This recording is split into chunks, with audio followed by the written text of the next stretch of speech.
Hey Bulldogs, Augustos here. It is Tuesday, April 29th. We're 1 week away from the sinking fund proposal being on the ballot.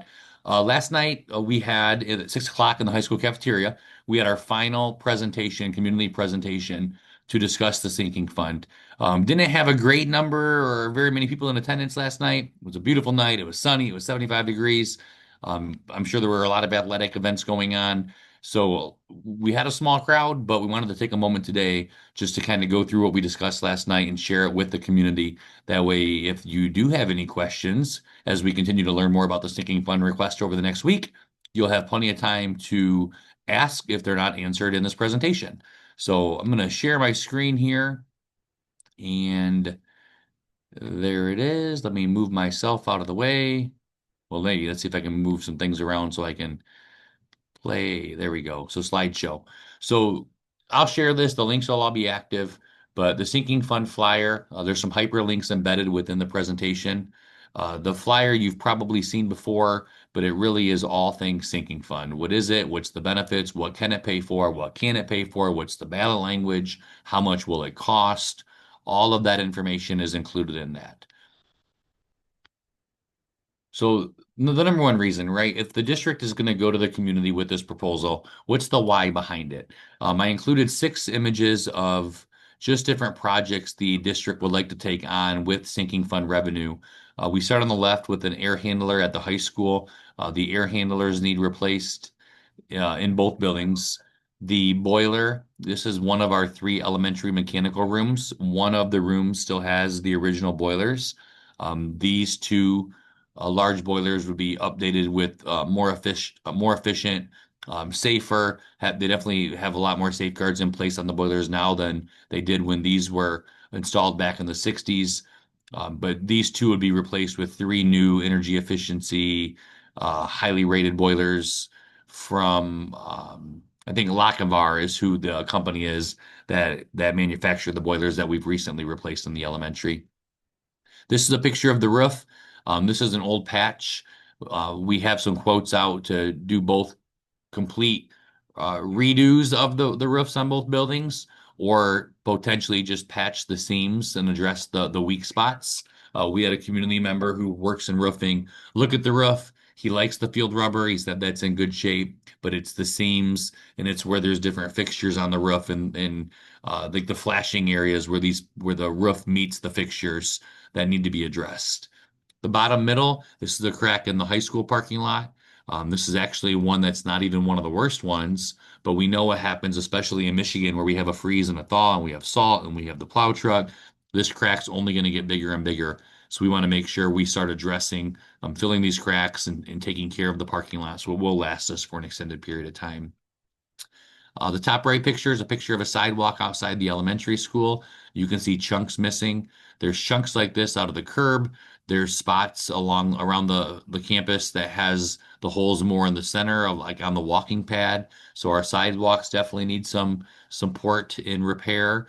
And then on the right here, you can see the brick breaking away on the building. We have multiple spots where the structures themselves actually need to be addressed. So there's another hyperlink in the bottom left-hand corner to my first ever YouTube channel. It just has different projects that we would be taking on with sinking fund revenue. We started off with like an FYI, what is a FAQ, I should say, frequently asked questions. Here's an informational video on the sinking fund. We talk specifically about boilers, air handlers and controls, the smart boot, which is a safety device we like to install in all the classrooms. We talked about the roof and we talked about elementary electrical, and there's at least 1 or 2 more that will be added up to this link over the next couple of days as we just do our final push to get information out to the community. You will notice the Board of Education meeting in April was recorded. That is new too. We'll be continuing to do that moving forward, but the Board of Education meetings can also be found here. So they're not long. I think the longest one is the first one, the FAQ one. The Smart Boot is right around 12 minutes, but really we're looking at 5 to 8 minutes for these videos, 4 to 9 minutes actually. So please do take a look, and if you have any questions, let me know. So going along with that, the state set aside money in 2023 to identify the needs of facilities and districts around the state. So money wasn't set aside to actually address what was found in the study, but it was set aside to actually do the study.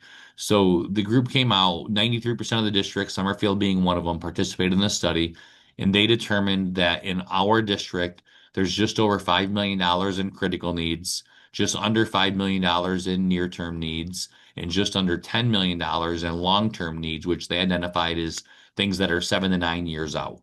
So I will say that this study, to me, it really identified a lot of the same things that we're seeing, but there's a lot more included. So there's things that we necessarily won't prioritize right now, such as $700,000 for an elementary school sprinkler system. Yeah, would it be nice? Absolutely, it would be nice. But is it something that we would consider a necessity right now?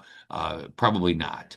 So it is linked here where you can scroll down and see the line by line breakdown of that money that they identified.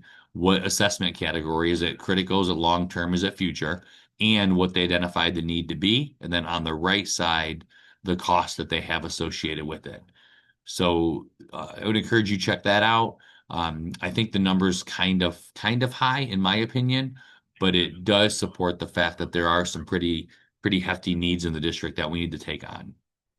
So from a school funding standpoint, Michigan funds schools by students on this year's budget. Each student equates to $9,608 in funding. So that allocation is what a district's operational budget consists of. So I'm going to flip over and then I'll come back.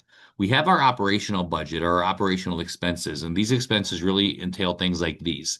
It's our teaching supplies, it's our math programs, our ELA, our science programs, it's our extracurriculars, it's our utilities, our basic maintenance. It's the cost to offer transportation. These bottom three are really our staff, our salaries, our retirement, our healthcare, and then we have our custodial. Those are all things that the state is saying, hey, in that $9,608, these are all things that we intend on that money being used for. In the projects that we're talking about capital needs projects, so renovations, construction, and major equipment purchases. So I think the Mackinac Center, and it's linked here, the article is linked here if you'd like to read it, How Are Schools Funded? How school funding works in Michigan. They do a nice job really breaking it down. And then this line is right from that article. Unlike funding the operational cost of running a school, the state only plays a small role in financing school buildings and amenities. Instead, the onus largely falls on the school district's local taxpayers to provide for capital needs. So that's kind of what this is. This is a capital need. This is us proposing to our local taxpayers an opportunity to raise some funds that will go specifically to those capital needs.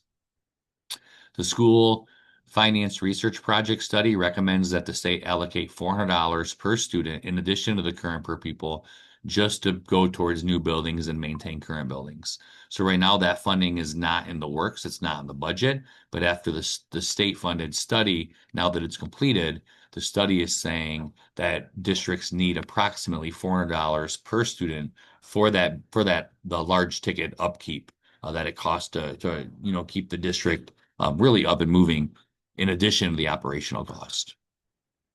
Current bond analysis, 2024 is over, but you can see from 25 to 30, Summerfield currently has roughly 2 mills levied.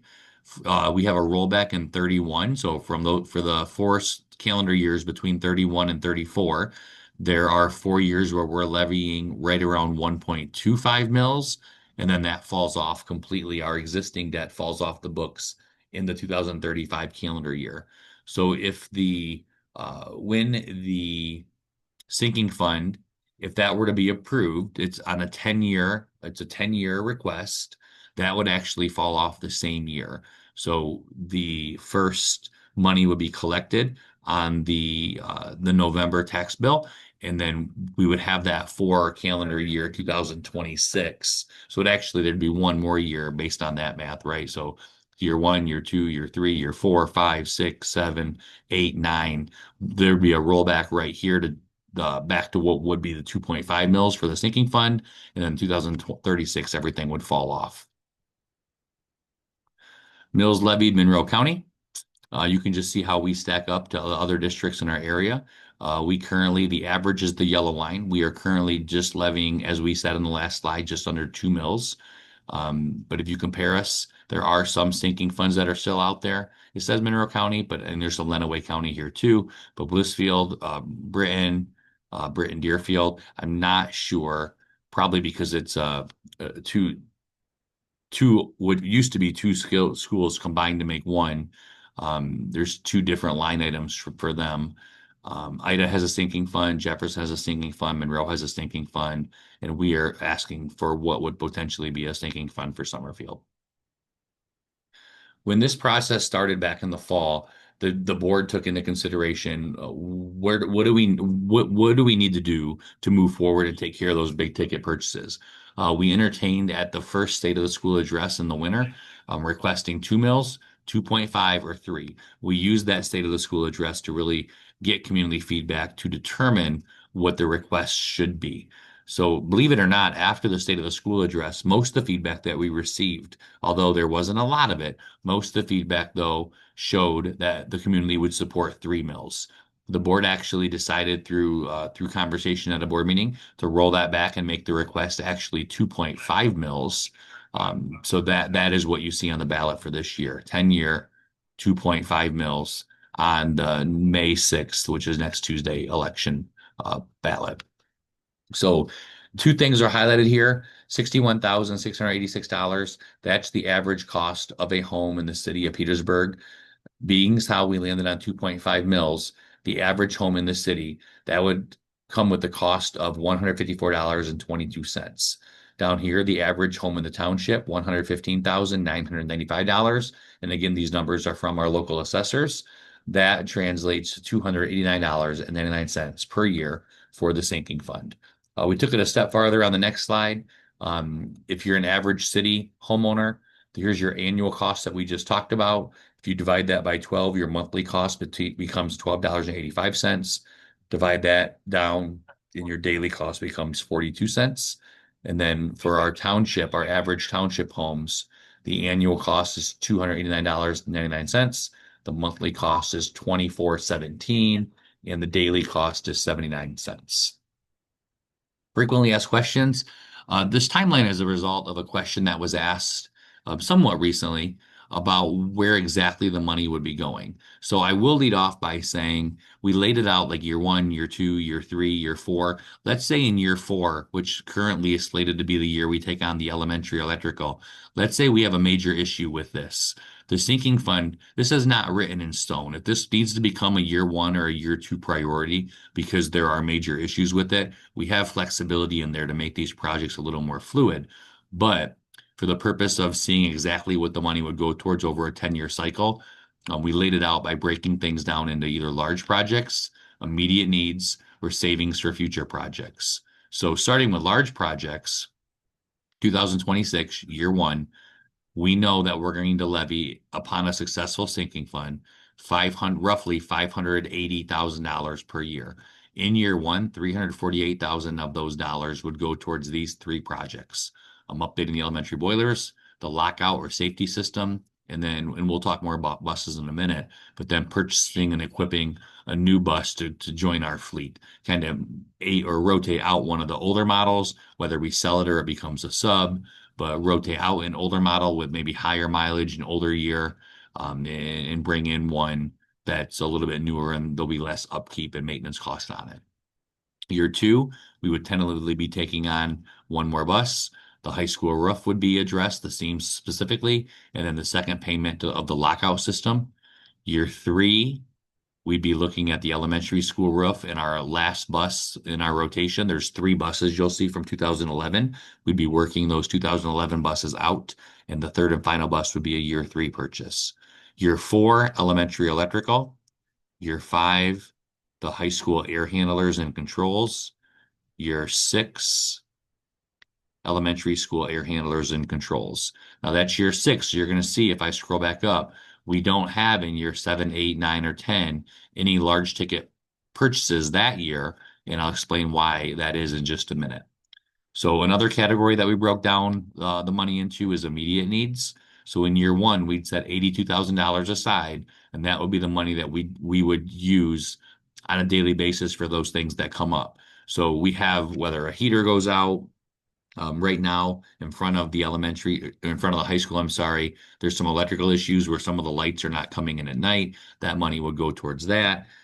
So there's some examples here, but then there's a few other things too, like sidewalk issues. If there's money in that category left, we'd like to start replacing some of those areas of the sidewalk that are broken down, especially the high traffic areas where people are coming in and out of the facilities. We definitely want it to be as safe as possible. So parking lot issues, we go around, you saw a picture early on. If we go around and start filling those holes and then making sure we're sealing it on an annual basis and just doing that parking lot upkeep, that's going to extend the lifespan of the parking lot. Drinking fountains, that's an interesting one. And we'll talk about grants in a few minutes too. But the Filter First law came out last fall, where starting at the end of the 25-26 school year, so next school year, only drinking fountains that have filtered water can be used. Only faucets that have filtered water can be used for cooking. So any fixture that's being used to consume water, it needs to be filtered.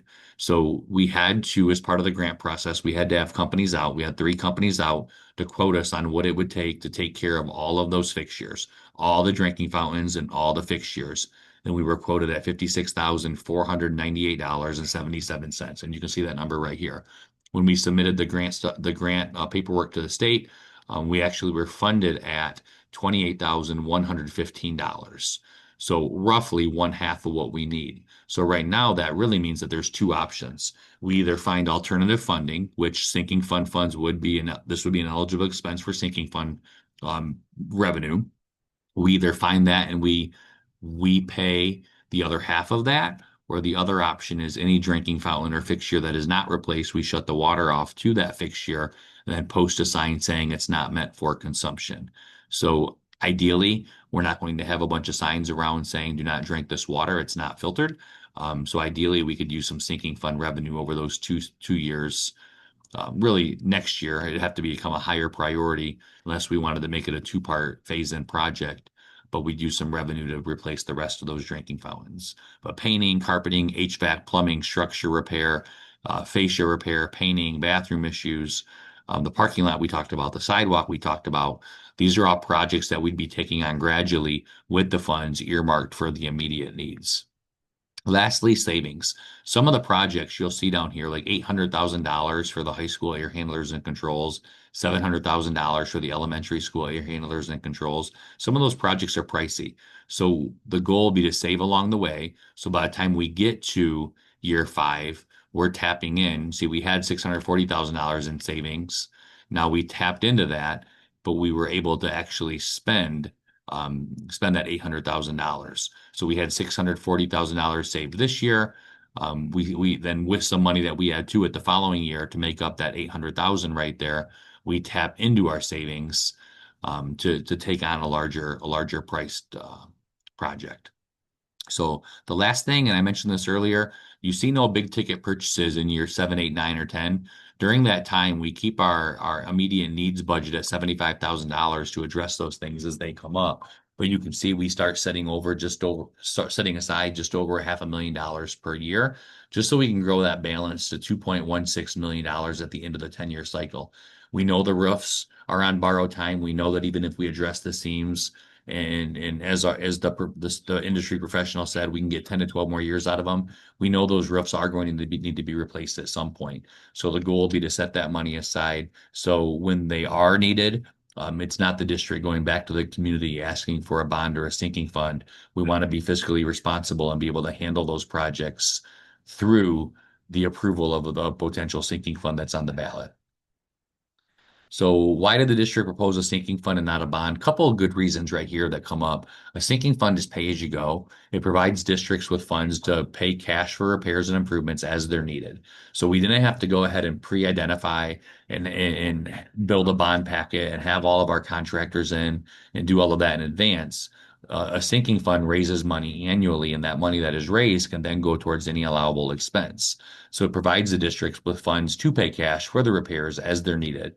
It saves money by addressing infrastructure maintenance without incurring interest or loans or interest on loans or bonds. So we're not borrowing money from the state. We're taking the money that the taxpayers are paying every year. It's being redirected to Summerfield School District, and then we're using that money to pay for those things as they come up. I did like the explanation down here. A bond is a form of borrowing, and taxpayers must pay back the borrowed funds over a period of years with interest. Sinking funds are levied but are not borrowed. This means the funds generated do not include borrowing additional debt or incurring interest. So this one's in the flyer, but what can sinking fund revenue not be used for? Cannot be used for salaries, benefits, books, consumables, furniture, and then that routine maintenance, such as our basic cleaning, snow removal, and mowing. We talked about buses.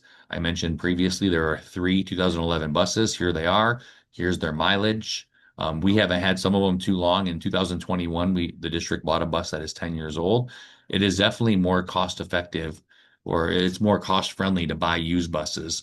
But we'd like to make sure we're setting aside enough money to either purchase new buses or buses that are in very good condition that are going to get us quite a few years. So these three 2011 buses would be cycled out over the first 3 years. They'd either be made into sub buses or possibly sold or whatever we have to do, whatever makes the most sense at the time. But we'd be cycling new buses into the fleet. How much would it cost to build a new school? This was one of the first questions after the State of the School address. IDA had on their bond a couple of years ago. I think I actually have it right here, the paperwork that they had. IDA quoted a new elementary school at $44,550,000. Um, Dundee, this is the first year for a new wing in that district. Taking the quote from IDA, taking the quote and knowing what Dundee paid for their 13 classroom addition, which we would need more than just 13 classrooms. It's safe to say that our request for a new building would have to be north of $45 million. So even if we just assume 45 million, which I think is kind of a low estimate, we've worked with PFM, which is a financial like management company. They do work with a lot of districts in the state, and they've said that to do that, we would need to levy 9.19 mils for 30 years. So with that, there's a little side-by-side comparison here, sinking fund versus bond. So a sinking fund, taking care of what we do have and making those building upgrades across the district, a 2.5 mil request, it would raise $5.8 million over 10 years. There's zero money going towards interest. We mentioned 10 years, and here's the average cost for a city and township homeowner. A bond, on the other hand, which becomes 9.19 mils for 30 years, will raise $45 million, 2.679 of which is going towards interest, $2.679 million of which is going towards interest. And here's the average cost to the homeowner. And again, that's over a 30-year period.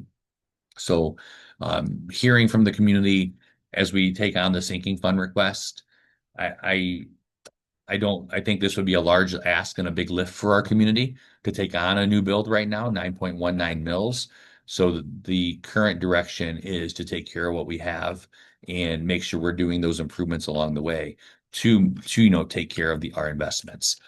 And I say our investments because this is our school. This is not just ours, right? This is for the community. We want to make sure we're taking care of all of that. Does the district apply for grants? Grants has been a topic of conversation. We don't have a grant writer, but we do monitor what is available. So a lot of times I would say what we monitor most are the grants available through the Michigan Department of Education. They have two different types of grants. Some, if you apply and meet the qualifications, you are awarded. Others are competitive. In the case of competitive grants, I'll tell you, like there was a grant a couple of weeks ago, and we were not awarded funding. We've reapplied. They opened a second round, so we're trying again. But a lot of times those competitive grants have you mark different subcategories that your district meets during the application process. Largely in Summerfield, the only thing that we can truly mark that we meet is being a rural school. We can't mark a lot as far as poverty. We can't mark a lot as far as like water quality, air quality. There's a lot of different factors that play into it, and they provide the maps that go right to the exterior sources to say, yes, you qualify. You are this subgroup, or no, you do not meet the qualifications. So you can't check that box. But a lot of times when we're finding the grants that take on things like boilers, drinking fountains, Those are competitive grants where we have to go through and actually mark what risk factors our district meets. And thankfully, we don't meet many, but unfortunately, in that case, that doesn't translate to a lot of grant funds being awarded. We do not monitor grants from the private sector as frequently. There are a couple that we keep our eye on. We definitely are not going out on a daily basis and seeing exactly what companies around the world or around America has different grants available. Definitely would be interested in applying for as much as we qualify for, but there's nobody keeping an eye specifically on that. We largely monitor MDE. We have a representative at the ISD that has Grant Watch. He'll send over anything from Grant Watch that might fit what we're working on here. We do work with the Community Foundation of Monroe County. They look for grants based on different projects they know that we're working on. So it is not that we don't do any watching of grants, but this is definitely a huge, when you think about how many there are out there, there's not someone dedicated solely towards finding those grants. What's the plan if the sinking fund is not approved by voters? Really, if it isn't, we just regroup. We regroup and we figure it out, right? That's the name of the game. That's how the world works. There's not going to be time to sit there and pout. I think we have to first determine why, if it fails on Tuesday, why did it fail? Is it because of the length of time, the term? Is it the number of mills? Is it a disagreement with the community and the projects that need to be done? Or is it some other reason? So I think we have to identify maybe the why behind it and then regroup to address that why and decide, do we want to look a completely different direction? Do we want to go back out in August, possibly go back out in November and jump on one of those ballots to try again after we see what the why is and address that why? But we have some work to do if it's not approved on Tuesday. The goal is to keep as much of our operational dollars in teaching and learning, directly teaching and learning as we can. But obviously, we have to have a dry building to be able to do that. So if our buildings start leaking, the monies that are earmarked for operational dollars, they become more capital improvement dollars, and we use them to take care of what we have to take care of. Another option the state offers is a limited tax obligation bond. Let's say it rains tonight, and I'm going to knock on wood, hoping this doesn't happen. I don't mind the rain, but let's say what we don't want to have happen is walking tomorrow and the elementary school is leaking. We could always take a limited tax obligation bond from the state.